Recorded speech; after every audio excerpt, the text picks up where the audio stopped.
Belum setahun Prabowo dan Gibran memimpin negeri ini, Jokowi sudah mulai curi saat kampanye Pilpres 2029. Ya, kalian tidak salah dengar. Tanpa rasa malu, Jokowi sudah memerintahkan seluruh relawannya untuk kembali mendukung Gibran sebagai pasangan Prabowo di Pilpres 2029. Padahal hari ini masih tahun 2025. Ibarat lomba lari nih, Jokowi sudah lari duluan 1 hari sebelum bendera start dikibarkan. Atau kalau di sepak bola, tim Jokowi sudah main duluan sebelum para penonton, tim lawan, dan wasit hadir di stadion. Bukan hanya perintah yang diberikan, Jokowi juga mulai membagikan sembako di Solo kepada para pengendara ojek online dan kelompok masyarakat lainnya. Jelas, ini bukan hanya sekedar bagi-bagi sembako. Ada tujuan politik yang dititipkan lewat sembako itu, yaitu nama Gibran di Pilpres 2029. Begitulah kalau manusia rakus, tamak, dan haus akan jabatan. Dia tidak akan rela keluarganya melepas jabatan dan kekuasaannya. Dia akan mati-matian mempertahankan jabatan keluarganya dengan cara apapun, termasuk dengan cara-cara yang tidak terhormat.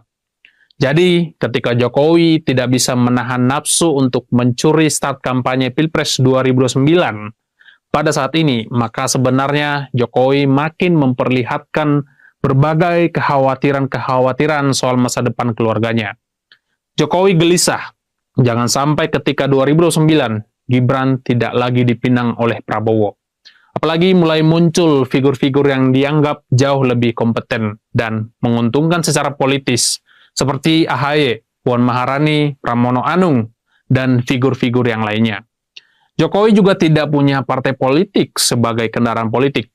Meskipun ada Kaisang anaknya sebagai Ketua Umum PSI, rasanya sangat tidak cukup bagi Jokowi jika hanya menggunakan nama PSI saja. Partai ini tidak memiliki kursi di parlemen dan partai ini juga hanya sebagai tim hore di koalisi Merah Putih. Pernyataan Jokowi sebetulnya tidak bisa dilepaskan dari beberapa runtutan kejadian besar di Republik ini belakangan ini. Surat pemakzulan Gibran yang diterima oleh DPR jelas sebuah ancaman besar bagi karir Gibran. Gibran sangat bisa dimakzulkan oleh DPR, baik secara politik maupun alasan yang konstitusional. Maka ketika aksi kerusuhan Agustus kemarin, ada salah satu poin yang menarik, yaitu bubarkan DPR. Logikanya begini, jika DPR berhasil dibubarkan, maka surat pemakzulan itu tidak akan bisa diproses oleh siapapun. Satu-satunya lembaga yang bisa mewujudkan pemakzulan wakil presiden adalah DPR itu sendiri. Suara bubarkan DPR itu juga terlihat lebih banyak datang dari buzzer pembela Jokowi dan Gibran yang diamplifikasi berhari-hari di media sosial sehingga mengaburkan fokus tuntutan masyarakat. Yang tadinya soal tunjangan dan gaji DPR serta kebijakan pemerintah yang tidak pro rakyat.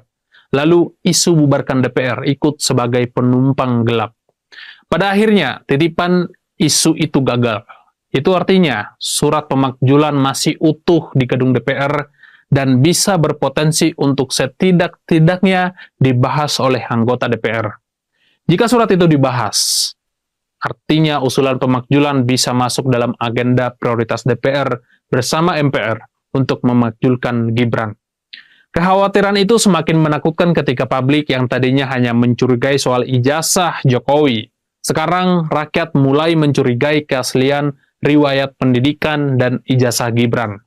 Meski Gibran sudah pernah menunjukkan ijazahnya secara langsung saat masih menjadi wali kota Solo, tetapi jika publik mengulik lebih dalam, ada banyak pertanyaan-pertanyaan yang memang secara logika agak mencurigakan.